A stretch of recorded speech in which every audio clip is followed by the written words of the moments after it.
regular season has ended for the Washington football team. And as both the Jaguars and the Lions have proved, you play to win games. All games matter. The only thing that doesn't matter is the draft order for these guys. Okay. They play to win. They play for their own job security. They play for film tape because next year they might have a chance on another program or they might have a chance to play on their own program. It's fans and reporters who are the ones that are playing for draft positionings. Excellent examples were for the two games I just mentioned, the Jaguars and the Lions. But you could put this game in it as well, because with a loss, Washington would have guaranteed themselves a single digit draft spot. Congratulations. They won 22-7 over who I'm going to put as the 32nd ranked team to close out the regular season, the New York Football Giants. I have a lot to say about this, but I want to start with my grading system. I'm a little disappointed in myself where I didn't do this every single week for every single game. And basically, I graded each drive for offense and defense. So the offensive grade for the game got a 2.35 out of a 4.5 scale. Yeah, I used the old high school scoring system for grades, and you know what? It works.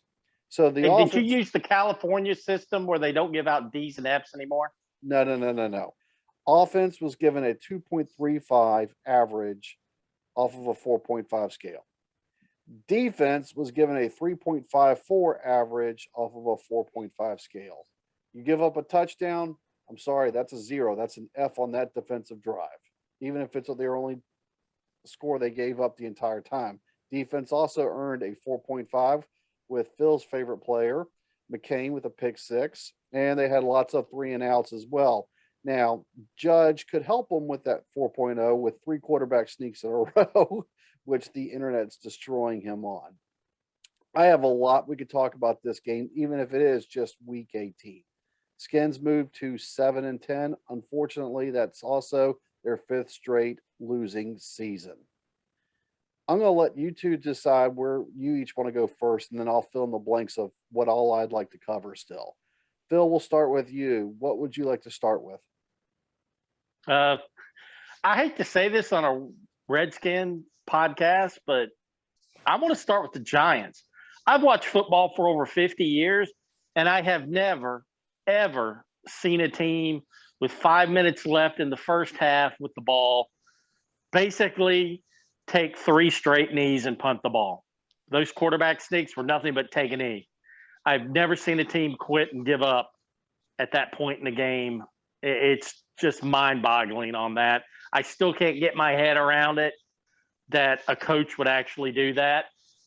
I can't get my head around an owner not firing that coach at halftime, because I would have. That is definitely quit, give up type deal. I don't think Washington won this game. I think the Giants lost this game. Fair enough. That's a fair assessment. Washington scored 22. Antonio Gibson, who I would like to talk about at some point, got the only offensive touchdown. And like I said, your favorite friend, Bobby McCain, got a pick six. And lots of field goals by Sly, who also deserves some props as well. Devin, where would you like to start? Too. So first off, I would start off with, how did we even have them in this game until the end of the game? It was 6-0 most of the game. Should have never happened. But I will go off of high notes. We have a kicker for next year. We have a solid running back. We have a number 1 receiver. And now our defense is looking all right, even though that was a horrible team we faced. But high notes is we finished off the Washington football segment of the Redskins organization on a high note. And that's all we could do this year to finish off the year, is on a high note going into next year, trying to contend with our division. And I'm going to build on that. We finished where our ceiling for this game allowed us to finish, on with a W. Okay. Gibson, in my opinion, I know Phil likes to keep people in the doghouse longer than they deserve, but Phil, for this game specifically, A plus. Terry McLaurin, I like how he's involved early. He got himself over the 1,000-yard receiving mark for the season. Great job there. That's a big deal. Gibson got himself 1,000 yards for the season. That's a big deal. I'll tell you this much, Jonathan Williams looked inspired running the ball. I thought that was a big deal. And so those are the positives I like to throw out for this game. Phil, anything to add to any of those? If we're going to go positives, I like the tight end blocking with Bates. The offensive line run blocking was spot on. Now, I can't say that about their pass blocking. I will let Gibson out of the doghouse this year. Don't forget, he did lose 2 games for us this year. So, yeah, he won this one, but he's lost 2. And yes, he did have a big game, and it's congratulations with that. McLaurin also had a big game. Joey Sly, great game. Tress Way, great punting. Give them that. I hate to say it. This is the only time I'll ever say this year. Bobby McCain had a hell of a game. It's killing me to say that, but Bobby McCain had a hell of a game. All right. So if we go back to my grading system about how it's on the 4.5 scale, we all can remember back to high school possibly where you had that one teacher at the end of the 9 weeks gave you a test where every single answer was true or every single answer was the letter A, and it was nothing more than a GPA booster to get these kids over the line, to help them out, to get that either from a F to a D, from a C to a B, whatever the grade may be. Okay.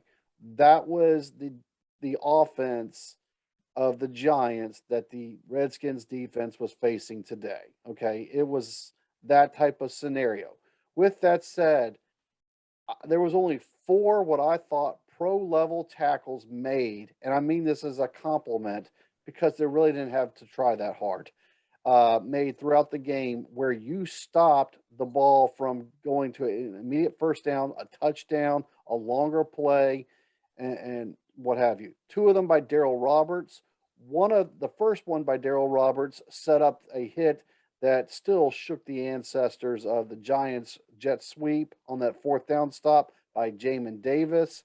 And then Tim Suttles also had one big pro level tackle where you are one-on-one. They make a move and they get extended yardage. And those were the 4 big defensive stops that I saw worth commending as well. Devin, anything to add to the whole likes conversation? I personally just liked how we went out there and played. It wasn't anything spectacular. We didn't try to do too much on offense, didn't try to do too much on defense. We just ended the year off on a high note, and now we need to go into this offseason and get a lot of people. Okay, so now it's time to transition not to the off season because we're going to do our own videos for that, people. Please, other videos we've got coming up in the next few weeks, we will talk nicknames. I do have my conspiracy theory out there of what it's going to be, and we're going to also talk off-season evals, and we're going to do videos throughout January, February, and into March, and probably even to April about off-season evals. So we'll talk specifically about this game, and we're also going to do a year in a review video as well that can get into overall evals. So everybody here on the Coach and Crew Show, everybody probably in the stands, even beat reporters that cover him that have the Twitter blue star next to their name that are verified accounts, all like Taylor Heineke. Let's be clear about that. Everybody likes Heineke. How can you not? But if you are trying to be as professional as you can, Heineke's game today was at best a D minus, probably an F. The only reason why I would not go a full F is because officially he did not have any turnovers. There's 3 exceptions already that could be made to that. He was very late in getting out the pass. He was holding the ball forever. And as I put it into a text to both of you guys, somebody has castrated his confidence somewhere between whenever and today. He had 0 confidence out there today, and I don't know why, because that's not the Heineke that we have known from games past. So that was the number 1 dislike I had of the game itself. All right, Devin, we'll let you go first on the dislike side. Number one thing I disliked about this game was how Jack Del Rio is still being Jack Del Rio. He was in zone coverage 90% of that game, and what happened? Their leading rusher was their quarterback. And that's all due to us being zone coverage and not being able to collapse the pocket. But overall, I'm fine with how the game turned out. Phil, dislikes. I'm going to compound on Devin with the Jack Del Rio. The quarterback's their leading rusher because the defensive line is having a wide split. When you have your defensive tackles line up outside the offensive tackles, you are leaving the A and the B gaps completely undefended. Every quarterback takes advantage of that we play. Jalen Hurts made a living off of it. That's why we lost against Philadelphia.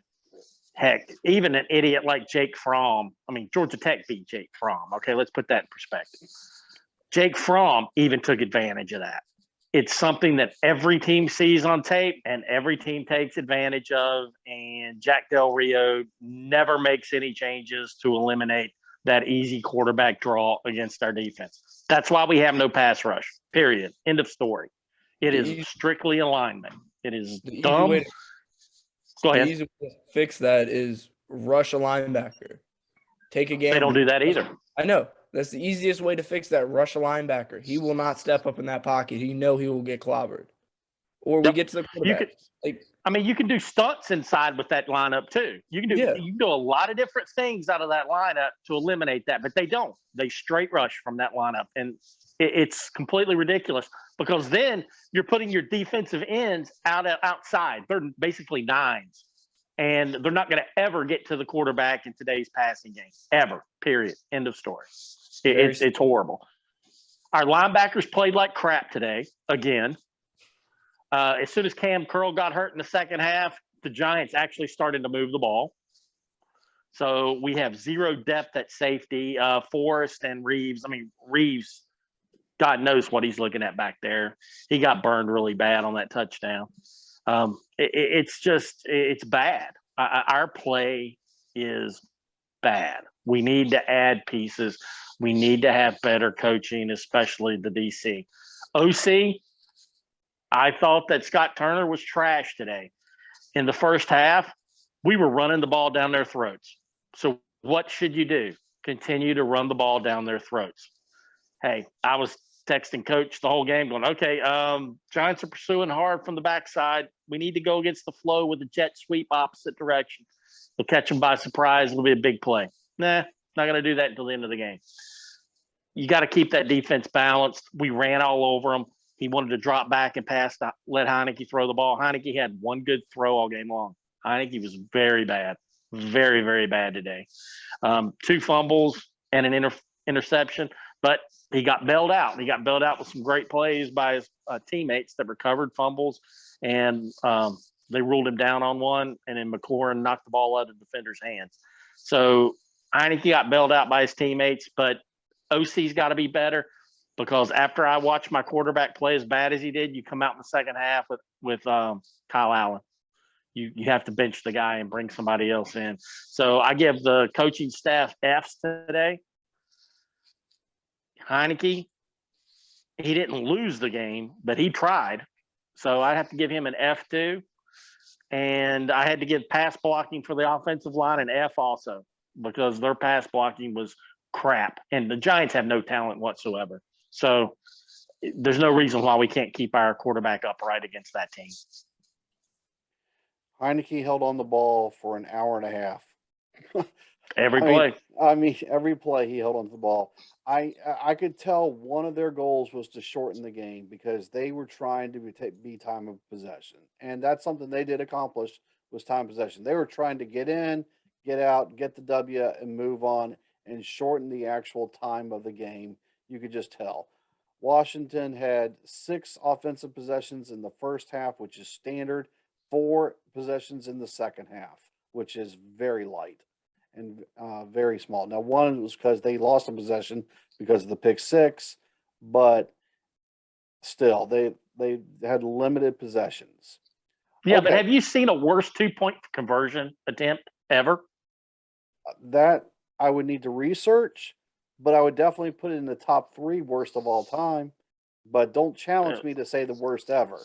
Oh, I, horrible. but that was just yet another example of my version, my saying of Heineke's confidence is gone. I don't know why, but castrated confidence. And I mean, I on don't. that 2-point conversion, I would have rather seen Gibson in the backfield and just run a duo. Yeah. And just leave it. It's something completely unimaginable. No imagination play call whatsoever. And just duo to Gibson. Just let it And go. Detroit and Jacksonville are playing their butts off, and Detroit doing super creative trick plays and wants to be out there, inspired football. Granted, they're in a home crowd, but during commercial breaks, I would always flip over to the red zone and could really enjoy watching. As ugly as those uniforms were, the worst kits in the country. Uh, it's anytime that Green Bay loses is a good thing, in my opinion. So. Any final thoughts to the game specifically? We're going to do year-end wrap-ups and we'll do nicknames and we'll do all that kind of other stuff in other conversations. But specifically for week 18, which, oh, by the way, I am a fan of week 18. Here we are in January. What is today? January 12th, approximately. I'm sorry, January 9th. I don't even know the dates. January 9th and regular season is ending today. The 3 preseason games and the 17 3 and 17 formula works for me. But so was a fan of that. Phil, final takeaways. All right. We're talking about the schedule. I only like this schedule is if when your team is eliminated from playoff contention, you can't play any more games. They should just end your season right there. As soon as you're mathematically eliminated, your season's done and we don't have to watch you anymore. Dumbest, unrealistic thing you have ever said out of your mouth, and the audience is now stupider because of your answer. No. I'm telling you. Making us watch the Giants versus Washington in week 18 made us all dumber and we wasted time. Period. We chose to do it, so I'm gonna have to argue. It's only because we're contractually obligated. Okay. Devin, final takeaways. Final takeaways from the game is we looked, I would say, horrible, and Giants just looked even worse. It's that simple. It was a sloppy game all around. As bad as we are, Giants fans, my heart goes out to you. Not me. I hate Giants fans. You deserve all of it. You deserve that crap. You should have never turned us in for that free agent violation back with Shanahan. And you're getting it now in spades. Tantor curse is on you. You deserve every bit of this losing. You deserve that loser coach Judge. You deserve 3 kneel downs in the first half with the game on the line. You deserve all that crap. You deserve Gettleman, instead of watching the game, he's texting on his phone. You deserve all that crap. That's Tantor, Tantor, singular. You can hate on him. For the rest of this Coach and Crew show, we'll be back to talk year-end wrap-ups, nicknames, and 2022. Thanks for watching. Don't forget to like and subscribe. Thank you for watching this edition of the Coach and Crew show. We hope you enjoyed this video, and we hope you enjoy all of our videos. Please like and subscribe to our YouTube channel, as well as hitting the little bell in the corner to get all of our notifications. You can click on our logo as well to subscribe to it. And if you really like it, share it with your friends and please leave a comment. Thank you for watching.